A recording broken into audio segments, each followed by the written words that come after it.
Radio Indecopi, online. Presenta Fiscalizando con Indecopi, un espacio en el que conocerás todas las actividades de supervisión que realiza el Indecopi en beneficio de la ciudadanía.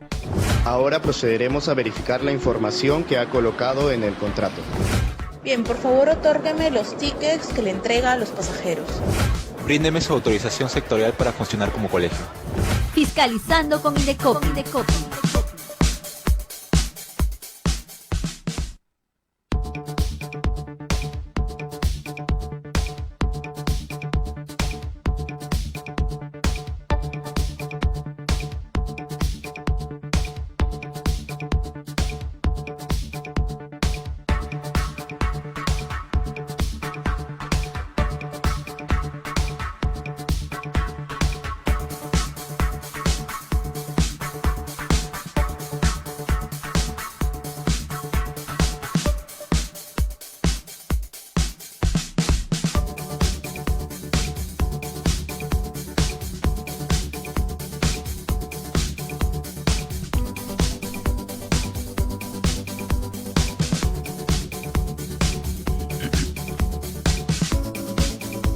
¿Cómo están, amigos y amigas? Estamos aquí nuevamente una semana más junto a Erika Torres para contarles todo sobre las acciones de fiscalización que realiza el Indecopi, y muchas de esas acciones de fiscalización se realizan en conjunto con otras entidades del Estado. Es por eso que también es importante conocer cuál es la labor, cuál es la tarea que realizan diferentes instituciones aliadas en las diferentes materias, siempre en beneficio de cada uno de ustedes, ¿no? ¿Cómo estás, Erika? Hola, Ronald, ¿qué tal? Amigas, amigos, bienvenidos y bienvenidas nuevamente a un programa más. Hoy es nuestro primer programa juntos en cabina, nos tocó estar aquí, pero eso no quiere decir que no vayamos a seguirles contando desde el campo lo que hacemos día con día por ustedes, para su bienestar y la protección de sus derechos. Hoy, Ronald, tenemos un tema súper interesante. Tenemos también un invitado, un amigo, un aliado con el que siempre hemos trabajado y esperamos que sea una entrevista muy rica, la verdad. Y antes de comenzar con esta entrevista, les quiero invitar a ustedes a compartir este video para que podamos seguir llegando a más personas que puedan conocer de sus derechos. Y también a buscarnos en nuestras redes sociales. Estamos en Facebook, Twitter, Instagram, también estamos en YouTube. Y desde allí podemos recibir sus consultas, podemos también absolver algunas dudas que tengan, y pueden, como siempre les decimos, participar de las supervisiones a través de sus consejos o también de sus reportes o denuncias informativas. Así es, Erika, y como bien comentabas, el tema del día de hoy es súper bueno porque en esta época del año muchas de las personas pues aprovechan este calor, quieren ir a pasear. Así y muchos y muchas optan por practicar algunos deportes de aventura, ¿no? Hemos visto hace algunos días que diferentes entidades del Estado, conjuntamente con el Indecopi, hemos participado de unos operativos para verificar el cumplimiento de las obligaciones por parte de las empresas que prestan el servicio de canotaje turístico, ¿no? Y es por eso que el tema del día de hoy va a estar relacionado a saber cómo funcionan todas esas actividades de estos deportes de aventura, ¿no? Y específicamente vinculados al canotaje, ¿no? Y es por eso que el invitado del día de hoy es Renzo Lozano. Él es representante del Ministerio de Comercio Exterior y Turismo, y él nos va a dar muchos detalles sobre cuáles son las obligaciones que deben cumplir las empresas, cuáles son los requisitos que deben cumplir, por qué la importancia, ¿no? de tener regulado este sector. Y bueno, algunos consejos para cada uno de nuestros seguidores. ¿Qué te parece, Ronald, si antes de ir con Renzo, que ya lo estamos anunciando con bombos y platillos, vamos a ver una nueva sección que hemos implementado en el programa, que es la pregunta del día? Vamos. Así es, Erika, y esto es importante porque nos gusta conocer, y esa es la idea de este programa, ¿no? Saber cuál es la opinión que tiene cada uno de ustedes, y bueno, y es para eso que nosotros estamos aquí, para darle respuestas a cada una de sus interrogantes o consultas. Listo.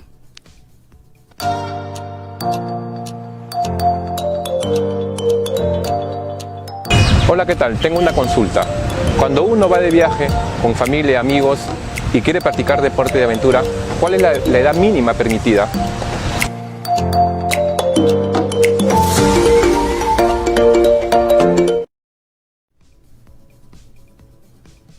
Muy bien, Erika. Y luego, bueno, de haber dado respuesta a nuestro amigo que nos hacía esta consulta, vamos a darle pase a nuestro invitado. Vamos a presentarlo, ya lo había anunciado hace un momento. Él es Renzo Lozano. ¿Cómo estás, Renzo? Bienvenido a nuestro programa. ¿Qué tal, Erika? Ronald, mucho gusto estar con ustedes. Saludos también a los oyentes de Radio Indecopi.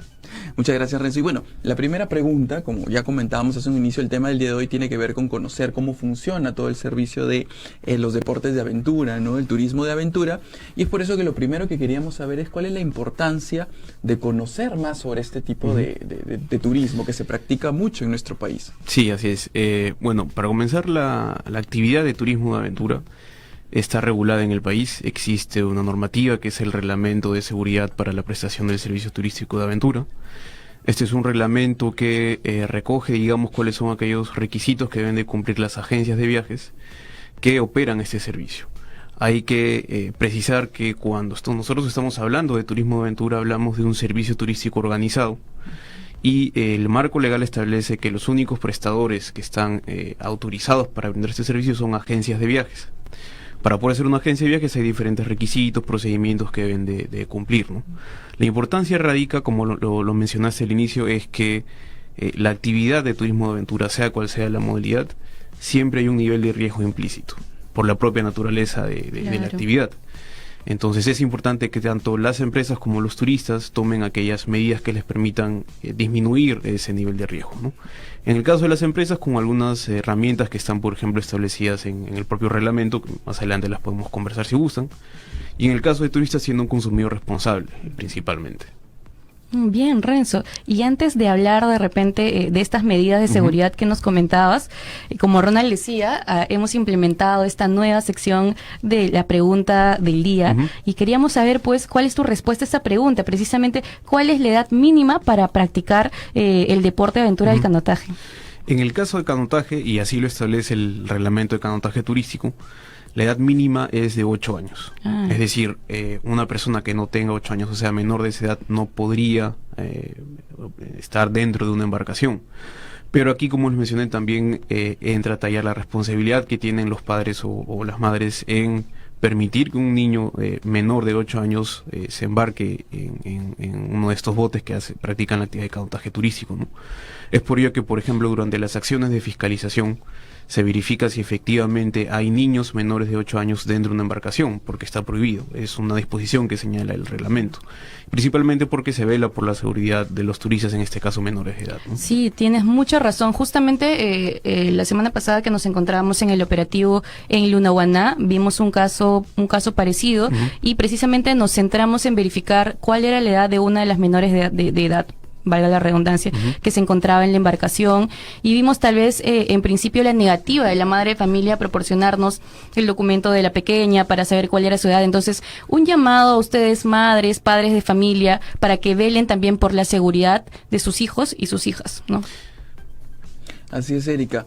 Y bueno, aquí una de las cosas que queríamos recalcar, que nos comentaba Renzo hace un momento, es que las únicas empresas o las únicas personas que pueden prestar el servicio de turismo de aventura son las agencias de viaje. Así es. Y eso es importante porque a veces hay personas naturales que de repente ven, ¿no?, que otras personas, que sus vecinos, que las empresas de al lado prestan el servicio y ven que de repente conseguir los implementos no es complicado y deciden por sí mismos prestar este servicio, pero no necesariamente son una agencia de viaje. Entonces aquí es importante recordar eso, ¿no? Siempre asegurémonos antes de contratar el servicio que quien preste el mismo sea una agencia de viajes, ¿verdad? Sí, así es. La propia normativa del sector turismo establece que, por ejemplo, un prestador de servicios turísticos pudiera ser una persona natural o jurídica, pero siempre constituida como agencia de viajes.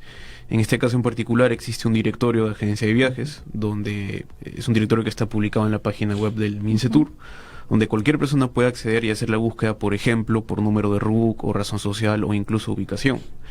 Entonces es una herramienta que le sirve, por ejemplo, al turista y a otras agencias que contratan otras agencias de viajes, por ejemplo, para verificar si son agencias formales, ¿no? Y son formales porque tienen un número de RUC, una licencia de funcionamiento, cumplen con requisitos adicionales que están señalados en la normativa tanto de agencia de viajes como de canotaje turístico y de turismo de aventura, ¿no? Y ahí sí me gustaría precisar una información adicional. No solamente existe una edad mínima para el canotaje turístico. El reglamento de turismo de aventura también señala dentro de las 16 modalidades que se han aprobado, cuál es la edad mínima para poder desarrollar cada una de esas modalidades de turismo de aventura, ¿no? Como les digo, con el objetivo siempre de velar por la seguridad de las personas que practican esta actividad. Claro, Renzo. Y hablando justamente de la seguridad y de las medidas de seguridad de las que veníamos hablando, sí mencionaste algo muy importante, que esta práctica de deporte de aventura sí conlleva un riesgo pues intrínseco, ¿no? En la práctica de los mismos. Sin embargo, pese a ello también se les exige a las empresas que adopten medidas de seguridad. ¿Cuáles serían estas para que como consumidores podamos estar atentos y atentas a verificar si cumplen o no con estas medidas de seguridad? Bien, en principio es que el turista consumidor exija que la agencia de viajes que está operando turismo aventura tenga un certificado de autorización. ¿Por qué eso es importante? Porque ese documento es la única manera de asegurarse como turista de que esa empresa ha cumplido con los requisitos mínimos que señala la norma, el reglamento. O sea, ahí, Renzo, no solo basta con que sea una agencia de viajes, sino que además para prestar este servicio de turismo de aventura tiene que tener una autorización especial para una turismo certificación aventura. especial. Así es. ¿Cómo se otorga esa autorización? Bueno, la agencia solicita un certificado al gobierno regional, que es donde se realizan los trámites. Para ello tiene que acreditar que cumple con ciertos requisitos mínimos, como por ejemplo que cuente con personal calificado para específicamente esa modalidad que va a operar o va a ofrecer, que cuente con el equipamiento idóneo, que esté en buen estado de conservación, mantenimiento, etcétera. Pero además que implemente como empresa ciertos documentos que les va a permitir gestionar el riesgo de la práctica de la actividad, como por ejemplo el manual interno de operación, un registro de incidentes o accidentes, un programa de mantenimiento de equipos, un programa de atención de emergencias. Es decir, todos aquellos documentos que les permita como empresa responder ante esos riesgos implícitos que están dentro de la actividad de turismo de aventura, ¿no? Luego que la agencia presente estos documentos, estos requisitos, el gobierno regional, a través de su Dirección Regional de Comercio Exterior y Turismo, realiza una visita de supervisión, se verifica que efectivamente que cumpla con esos requisitos y se otorga un certificado. Este certificado, como les digo, es el principal documento que se debe exigir para poder acreditar que una agencia de viajes es formal, puede operar formalmente turismo de aventura, ¿no? Entonces aquí, amigos y amigas, ya saben que antes de contratar un servicio de turismo de aventura necesitan verificar, primero, que con quien estén contratando sea una agencia de viaje. Y segundo, que esa agencia de viaje tenga el certificado, la autorización para poder prestar el servicio. Y aquí, Renzo, de repente nos puedes comentar cuáles son los principales tipos de turismo de aventura, ¿no? Para que las personas también sepan ante qué tipo de servicio necesitan requerir este certificado. Mira, en principio, además de cabotaje turístico, que es una normativa particular y que tiene su reglamento, y donde principalmente se desarrolla en Lunahuaná, en Cusco, en San Martín, son lugares muy específicos donde se desarrolla cabotaje turístico por la propia característica de los ríos, ¿no? En el caso de turismo de aventura son 16 modalidades que van desde kayak, sandboard, parapente, dependiendo obviamente la realidad geográfica de cada región, ¿no? Entonces, son estas modalidades, digamos, las que les exige a las agencias que operan estas modalidades en que cuenten con un certificado. Principalmente las regiones donde más se desarrolla turismo de aventura vendría a ser Cusco, además de ser el principal atractivo turístico. La geografía lo permite, ¿no? Efectivamente. Tenemos la región de Lima, Arequipa, en Amazonas también, principalmente el tema de barranquismo. En San Martín tenemos la espeleología. En los departamentos del norte, todas las modalidades que tienen que ver con medios acuáticos, kayak, etcétera. Entonces son, digamos, modalidades o lugares muy específicos donde se puede desarrollar actividades de turismo de aventura. Esto, por ejemplo, significa que para que una agencia solicite un permiso para practicar o operar, mejor dicho, turismo de aventura, antes de que ocurra eso, el gobierno regional debe haber indicado en qué lugares de su región se puede hacer turismo de aventura y qué modalidades. ¿Por qué? Porque son, como les digo, modalidades muy específicas y que necesitan ciertas características para que se puedan desarrollar, ¿no? O sea, no solo es que se emite un certificado, sino que se especifica en qué parte de la región es donde está autorizada la empresa para prestar el servicio de turismo. ¿Qué parte de la región y en qué modalidad? Y en qué modalidad. Es súper importante esa información. Sí, y Renzo, cuéntanos también, hemos hablado al contestar la pregunta de Lía que hay una restricción en cuanto a la edad para la práctica del canotaje, por ejemplo. También estamos hablando de una restricción territorial. ¿Hay algún otro tipo de restricciones que debamos saber para la práctica de este deporte? Más que restricciones, en realidad son obligaciones por parte de la empresa, digamos, como agencia de viajes, ¿no? Por ejemplo, tanto en canotaje como en turismo de aventura, la agencia de viajes está en la obligación de entregar al turista una serie de formatos donde, por ejemplo, ¿no?, se le informa al turista cuáles son los riesgos que pudieran ocurrir dentro de la actividad, las condiciones climatológicas, por ejemplo, bajo las cuales se tendría que suspender el servicio por la propia seguridad del turista, o incluso que el turista tenga que firmar un formato en el cual autoriza a un menor de edad a desarrollar la práctica de turismo de aventura. Son obligaciones que lo que buscan, como les dije en un inicio, es disminuir estos niveles de riesgo y sobre todo incrementar el nivel de información, porque para la práctica de estas modalidades de turismo de aventura lo que más se requiere es información sobre la aventura. Claro. Y en el caso de canotaje sí hay unas prohibiciones particulares, por ejemplo, para que se pueda desarrollar esta modalidad de esta actividad se requiere de un conductor de canotaje turístico, es decir, una persona encargada de conducir la balsa. El reglamento señala que tiene que ser una persona mayor de edad, como mínimo, además de otros requisitos técnicos y de capacitación y conocimiento, ¿no? Pero, por ejemplo, nos indica en qué casos se puede suspender el servicio, si el conductor se presenta en estado etílico, si el turista se presenta en estado estílico, o si el turista, por ejemplo, no cumple con las indicaciones que también la del conductor, porque pone en riesgo su vida, la vida del conductor y la vida de los turistas que acompañan, por ejemplo, la embarcación, ¿no? Y también este conductor, Renzo, cuenta con un carnet, ¿verdad? Como para que sepan nuestros amigos y amigas cómo poder de repente identificarlo. Así es.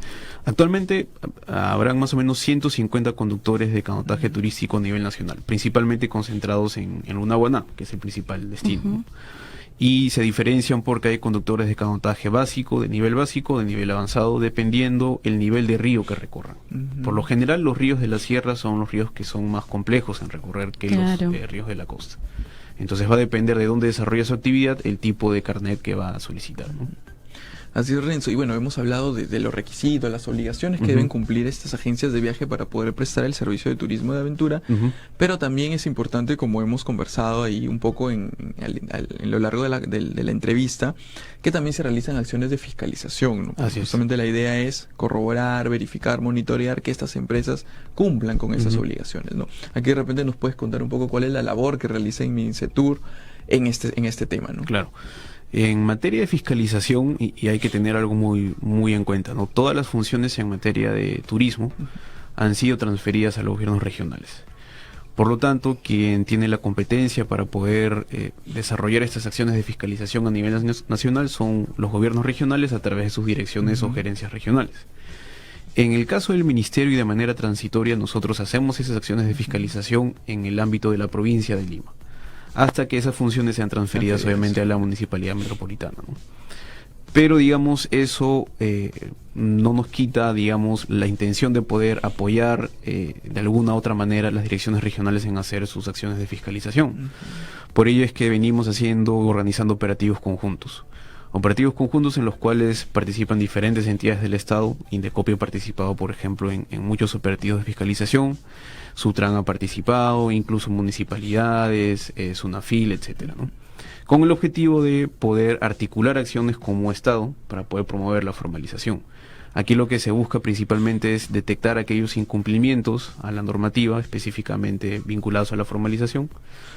Pero además de ello, y es algo que creemos nosotros como ministerio, que más allá de una fiscalización para promover la formalización, también es necesario la asistencia técnica y la capacitación. Entonces, por ello es que además de las acciones de fiscalización, realizamos capacitaciones tanto a empresas como a personas en todo este proceso de formalización, ¿no? ¿Qué trámites debo realizar? ¿Cuáles son los requisitos que debo cumplir? ¿Cómo cumplo con esos requisitos? Etcétera. En el caso específico de turismo de aventura, como ministerio, hemos realizado varios servicios en diferentes regiones. El año pasado, por ejemplo, hicimos varios servicios en los cuales nosotros como ministerio asesorábamos a las agencias de viajes en revisar, por ejemplo, la idoneidad de sus equipos, si estaban en buen estado o no para poder prestar el servicio y solicitar su certificado, ¿no? Eso lo hemos hecho en Lunahuaná, en Cusco, en Ica, etcétera. Y este año también tenemos previsto realizar esas acciones a fin de ayudar a las agencias de viaje, ¿no? Y realmente qué importante, Ronald, Renzo, son estas acciones de capacitación, porque lo hemos podido verificar su efecto en las canchas. Porque el Indecopi también trabaja, como ya debes saber, como todos y todas ustedes también saben, de una manera preventiva, ¿no? A través de supervisiones orientativas y también en ocasiones de capacitación. Y vimos en Lunahuaná el resultado de las capacitaciones que comentas, porque llegamos a algunos establecimientos que pues cumplían con todas las exigencias y nos decían, sí, habíamos recibido una capacitación y entonces cumplimos con exhibir toda esta información. Y qué bien se siente uno como representante del Estado al ver este tipo de cumplimientos, ¿no? Así es, Erika, por eso es importante lo que nos comentaba Renzo, ¿no? El tema de la formalización, ¿no? Siempre es importante dar la parte educativa, la parte orientadora y luego pues hacer la verificación correspondiente para determinar si es que estas empresas pues se están ajustando a la norma o no. Y para quienes no lo estén haciendo, ya saben que están las acciones de fiscalización y bueno, en el caso van a corresponder las acciones sancionadoras correspondientes, ¿no? Y aquí también es importante, Renzo, hacerle un llamado a la ciudadanía, ¿no? A que apoye al Estado, apoye la labor que realizan las diferentes entidades públicas en estos temas de verificación del servicio de turismo de aventura, en corroborar si es que el servicio es un servicio formal, ¿no? Es muy sencillo, como ya lo has comentado, ¿no? Nosotros podemos pedirle a la gente, primero saber si es una agencia de viaje, ¿no? Como comentaba Renzo, podemos hacer la búsqueda en el directorio que tiene el MINCETUR y corroborar si es que esta agencia, ¿no? Con la cual estoy contratando está registrada como tal. Y una vez que estoy ahí, puedo pedirle que me exhiba, ¿no? Su autorización, su certificación para prestar este servicio de turismo de aventura. Y ahí nosotros vamos a poder verificarnos si efectivamente está autorizada para prestar ese servicio en esa zona, para esa modalidad de turismo de aventura, ¿no? Y es por eso que hacemos este llamado para que nos ayuden, colaboren con esas acciones de fiscalización que realiza el Estado a nivel nacional. Y bueno, amigos, ya la entrevista ha quedado bastante corta, el tema ha sido súper interesante. Estas acciones de fiscalización van a continuar, ¿no? De hecho, ya estamos trabajando, ya venimos trabajando un plan conjunto entre diferentes entidades del Estado para supervisar y fiscalizar diferentes rubros vinculados al sector del turismo, ¿no? Esperamos, Renzo, tenerte nuevamente en el programa para seguir hablando de otros temas. Y bueno, eso ha sido todo por el día de hoy. Gracias, Erika. Esperamos reencontrarnos en un próximo programa. Así es. Si no es aquí en cabina, va a ser desde la cancha, pero siempre informando y dando cuenta sobre todas las acciones de fiscalización que se realizan en beneficio de cada uno y de cada una de ustedes. Recuerden, por favor, que nos pueden encontrar nuevamente en nuestras redes sociales. Estamos en Facebook, en Twitter, en Instagram y también en YouTube. Y pueden comunicarse también al 0804 40 40 en regiones y al 224 7777 en Lima. Gracias.